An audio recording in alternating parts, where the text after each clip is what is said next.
1331, asking unanimous consent to discharge Subcommittee on Water Resources and Environment from further consideration of H.R. 1331 and be considered as read and open to amendment at any point. Without objection, so ordered. Recognize myself for brief remarks. I want to, in particular, congratulate Representative Craig for her first piece of legislation moving out of this committee. And look forward to many more, and obviously Representative Mast on this bipartisan legislation. With that, I would recognize the subcommittee chair, Napolitano. Oops. Oh, there she is. Okay. I thought you were up here on the dais. Okay, for an explanation of the bill. Thank you, Mr. Chairman. I strongly support H.R. 1331. As you noted, a bipartisan bill to reauthorize appropriations for the U.S. Environment Protection Agency, EPA, non-point solution source management grants program. And I also want to thank the Ranking Member Westerman for working with us and Representatives Craig and Mast for introducing the bill. The non-point solution sources of water pollution come from many different and diffuse sources, including runoff from farms, managed forests, and urban areas. This runoff can carry pollutants such as fertilizers and sediments from fields, toxins from abandoned mines, and oils and heavy metals from roads into lakes, rivers, and other bodies of water. Today, according to the data provided by the state of California, my state, approximately 89% of my state's assessed rivers and streams do not meet the state water quality standards.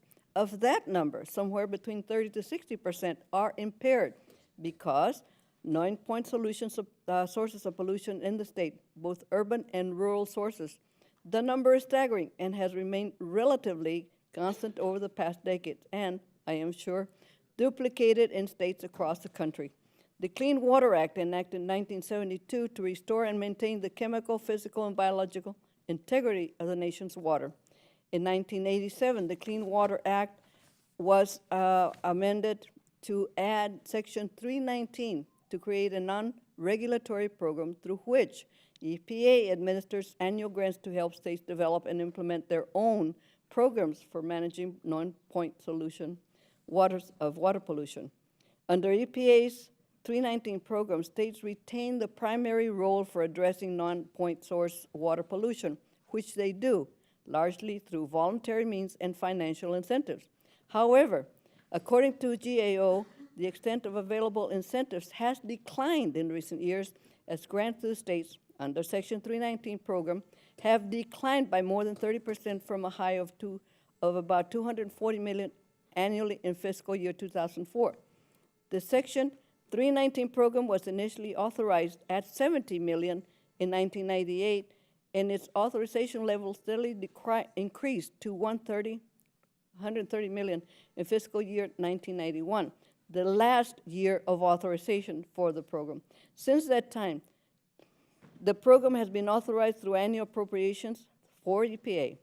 In fiscal year 2019, Section 319 received a federal appropriation of $170.9 million, but the President's fiscal year 2020 budget request proposes zero, I repeat, zero funding for the program. H.R. 1331 would authorize $200 million annually for Section 319 program through 2024. This would be a modest increase of current appropriated level for the popular program, but less than the historical peak for this bill in the year 2000 of $240 million. I support Section 319 program, ask my colleagues to join me in supporting. Thank the gentlewoman from Minnesota, Ms. Craig, gentleman from Florida, Mr. Mast, for introducing the bipartisan bill, and I yield back. Are there other members who wish to be recognized? Yes, a gentleman from Florida. Thank you, Chairman.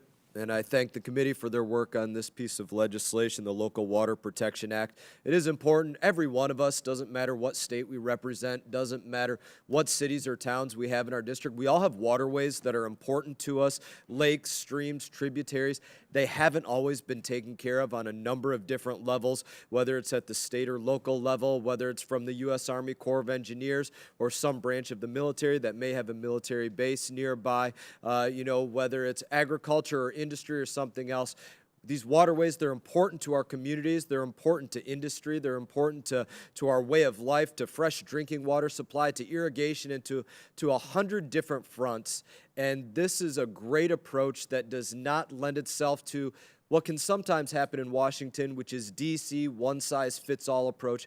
This allows for communities to go out there and try and repair those failures in their local waterways through this assistance. In some areas, it can lead to dredging out legacy pollutants. It can lead to converting septic tanks into sewer systems, implementing really quality best management practices, restoring impaired waterways on a number of different fronts, taking waterways that have perhaps been channelized or altered by the Corps of Engineers, helping to fix those waterways, things that have been done decades before any of us have sat on these dioceses. It's important legislation. It helps all of our local communities, and I urge everybody's support on this piece of legislation. Thank you, Mr. Chairman. I do yield back. I thank the gentleman. And yes, I recognize the gentlelady. Thank you so much, Mr. Chairman. And I just want to say thank you so much to my Republican colleague, Mr. Mast of Florida. As a Minnesotan, and we had record snowfall here in February, as that starts to melt, we're all reminded that nature has a way of increasing pollutants in our waterways and in our water. So I just want to say to the committee, I appreciate your consideration of this important piece of legislation, and that will allow our local communities and states to make those conservation improvements. Thank you, Mr. Chairman. I yield back. I thank the gentlelady for her work on this and for her statement. Others wishing to be recognized? Yes, the ranking subcommittee member. Thank you, Chairman DeFazio and Ranking Member Graves, and also to Subcommittee Chair Napolitano. I also support this bill, and I want to thank the bill sponsors, Ms. Craig from Minnesota, who I will add grew up in my home state of Arkansas, and Mr. Mast from Florida. As it's already been described, H.R. 1331 reauthorizes the Section 319 non-point source pollution control program that's under the Clean Water Act. Reauthorizing this program reinforces the federal leadership that's being provided to help our state and local partners in their non-source control efforts. As has already been mentioned, this program has benefited water bodies all across the country, and including in my district. Just a brief example, when increasing sedimentation significantly impaired Days Creek, an important tributary to the Sulphur River, the Arkansas Natural Resources Commission used a $12,000 Section 319 grant to help address erosion from agricultural sources, which improved water quality, and then we were able to remove Days Creek from Arkansas's list of impaired waters, and that happened back in 2008. Again, this is a good bill. I support it, and I yield back. I thank the ranking member. Other statements? Mr. Chair, Yes. Where are we? to your left down here. Okay. Thank you, Mr. Chair. I want to congratulate my fellow congressional member from the state of Minnesota, Representative Craig, for your leadership on this and passing this first piece of legislation through T&I. So congratulations. I'm looking forward to voting yes on this. Excellent. Other statements? Hearing none. Any amendments? No amendments. If there are none, questions now on adoption favorably reporting H.R. 1331 to the House of Representatives. All those in favor signify by saying aye. Aye. Opposed, nay. Nay. The bill is approved, reported favorably to the House. I ask unanimous consent that each bill reported today will be reported as a single amendment, the nature of a substitute, incorporating any amendments adopted without objection so ordered. I ask unanimous consent staff be authorized to make all necessary technical, clarifying, conforming changes to each of the bills ordered reported today to reflect the actions of the committee without objection so ordered pursuant to House Rule 22, Clause 1. I ask unanimous consent that the chair or his designee be authorized to offer such motions as may be necessary in the House to go to conference with the Senate on the legislation adopted today or any similar measure without objection so ordered. I ask unanimous consent that pursuant to Rule 11, Clause 2, 1, or IL, L, members have at least 2 calendar days in which to file a supplemental minority, additional, or dissenting views of the legislation adopted today. Without objection, so ordered, and asking unanimous consent, Chairman, after consultation with the ranking member, has authority to strike or revise any provision of the bills ordered reported today that would cause sequential referral to another committee, or that would cause the bills or concurrent resolutions to be subject to Budget Act or Rule 21 PAYGO. Point of order. Without objection, so ordered.